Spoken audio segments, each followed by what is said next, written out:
Now next topic છે explain nested structure. What is the meaning of nested structure? અત્યાર સુધી આપણે nested keywords એના માટે યુઝ કર્યો તો નેસ્ટેડ ઇફ આપણે જોયું, નેસ્ટેડ લૂપ જોયું. Nested if that means what? તો કે ઇફની અંદર if statement is another if statement is known as a nested if. Loop in another loop is known as a nested loop. That means same as a one structure is in another structure is known as a nested structure.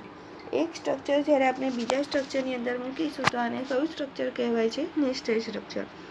Structure within A another structure is known as a nested structure. બરાબર? એક structure જ્યારે આપણે બીજા સ્ટ્રક્ચરની અંદર મૂકીશું તો આને કયું સ્ટ્રક્ચર કહેવાય છે? Nested structure. હવે તમને અહીંયા એક્ઝામ્પલમાં તમને દેખાય છે કે બંને સ્ટ્રક્ચર અલગ અલગ જ આપેલું છે. આપણને એક્ઝામમાં ઘણી વખત પૂછાય છે explain nested structure with example. તો એની ડેફિનેશન સૌથી પહેલાં લખી દેવાની. Structure within A structure is known as a nested structure. ચલો, ડેફિનેશન તો બધાને સમજમાં આવી હશે, બરાબર?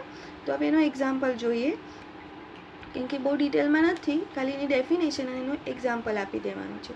તો structure within A structure is known as a nested structure. હવે એનું એક્ઝામ્પલ જોઈએ, અહીંયા ધ્યાન આપજો. તો સૌથી પહેલાં તો આપણે હેડર ફાઇલ લખી દીધી. હવે આપણે શું ક્રિએટ કરવાનું છે? સ્ટ્રક્ચર.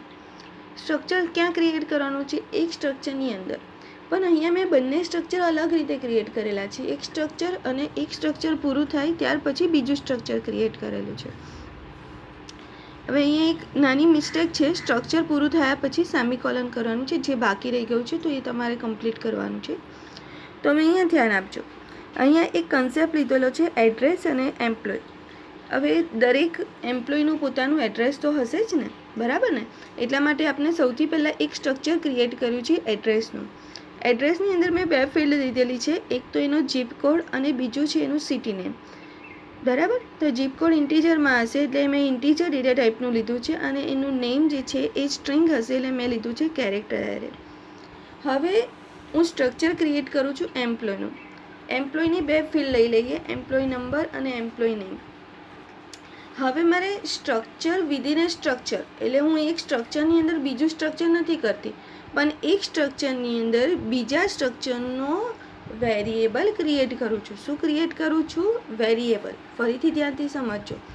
સ્ટ્રક્ચર વિધિન એ સ્ટ્રક્ચર મિનિંગ એક સ્ટ્રક્ચરને બીજા સ્ટ્રક્ચરની અંદર આપણે મૂકતા નથી, પણ જે બીજું સ્ટ્રક્ચર છે એનું આપણે શું મૂકીએ છીએ? વેરિયેબલ, સ્ટ્રક્ચરનો વેરિયેબલ.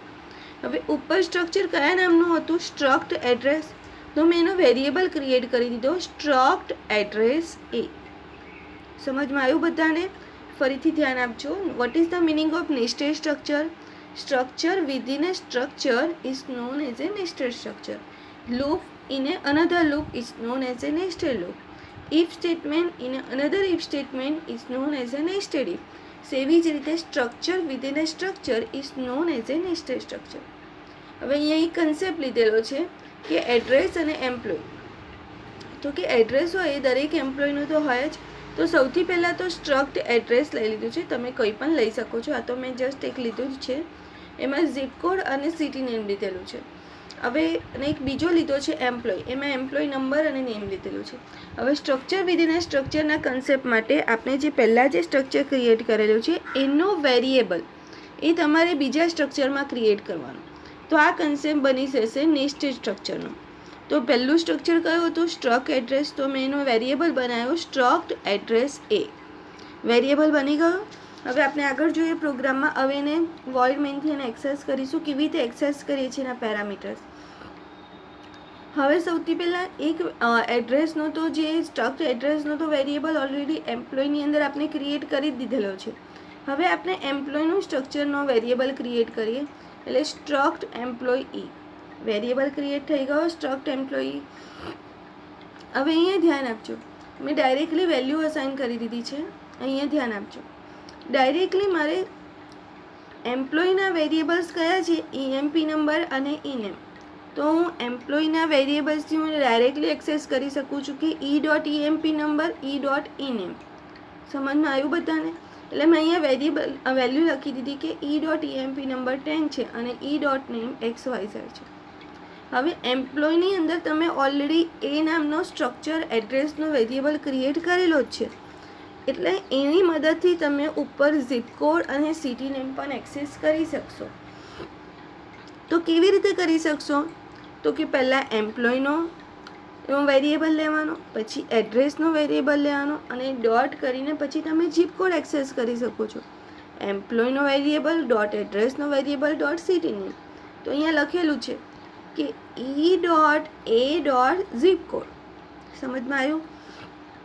ઝીપ કોડ અને સિટી નેમ પેરામીટર્સ એ બંને એમ્પ્લોયના પેરામીટર્સ નથી, એટલે હું e.zip કોડ કે e.city નેમ આપણે લખી શકવાના નથી, કેમ કે it's a parameters of the address. પણ એમ્પ્લોય પાસે એડ્રેસનો વેરિયેબલ છે, એટલે જો તમારે એક્સેસ કરવું હોય તો તમે ડોટ ઓપરેટરથી કરી શકો છો. એટલે હું e.zip કોડ ના લખી શકું, પણ હા એવું લખી શકું e.a.zip કોડ. એટલે એમ્પ્લોયની અંદર એડ્રેસનો વેરિયેબલ અને એડ્રેસના વેરિયેબલનો મેમ્બર કયો છે? Zip code. સેમ એ જ રીતે e.a.city નેમ મેં લીધું છે વડોદરા. હવે એને પ્રિન્ટ કરાવી દઈએ. સૌથી પહેલાં હું એમ્પ્લોય નંબર પ્રિન્ટ કરાવીશ, તો ઇન્ટીજર છે, એમ્પ્લોય નેમ સ્ટ્રિંગ છે, ઝીપ કોડ %d અને સિટી નેમ %s. તો હવે e.emp નંબર e.ename, કારણ કે એમ્પ્લોયના જ મેમ્બર છે એટલે ડાયરેક્ટલી એક્સેસ થશે. હા, પણ પેલા મેમ્બર્સ કોના છે? તો કે એડ્રેસના. તો એ ડોટ હું ના લખી શકું, પણ e.a.zip કોડ. હું a.zip કોડ એકલું પણ ના લખી શકું, કારણ કે સ્ટ્રક્ચરનો જે વેરિયેબલ જે છે ને એડ્રેસ, એ સ્ટોક્ડ એડ્રેસ એ આપણે એમ્પ્લોયની અંદર ક્રિએટ કરેલો છે, બરાબર ને? બહાર નથી ક્રિએટ કરેલો. એટલે મારે લખવું હોય તો શું લખાય? e.a.zip code. એક સ્ટ્રક્ચરનો વેરિયેબલ, એની અંદર બીજા સ્ટ્રક્ચરનો વેરિયેબલ અને એનો ડેટા મેમ્બર. સમજમાં આવ્યું? તો આ કયું સ્ટ્રક્ચર કહેવાય? Nested structure. સેમ એ જ રીતે e.a.city નેમ. પ્રોગ્રામ અહીંયા પૂરો થયો. તમે રન કરીને જોશો તો તમને આઉટપુટ મળશે. તો આને કયો કન્સેપ્ટ કહેવાય? Nested structure. સ્ટ્રક્ચર વિધિન એ સ્ટ્રક્ચર. એમાં સ્ટ્રક્ચર તો અલગ જ ક્રિએટ કરવાનું છે, પણ કન્સેપ્ટ શું કહે છે? જે પહેલું સ્ટ્રક્ચર હોય એનો વેરિયેબલ તમારે બીજા સ્ટ્રક્ચરની અંદર ક્રિએટ કરો અને પછી એને એક્સેસ કરો. તો આને કયું સ્ટ્રક્ચર કહેવાય? Nested structure.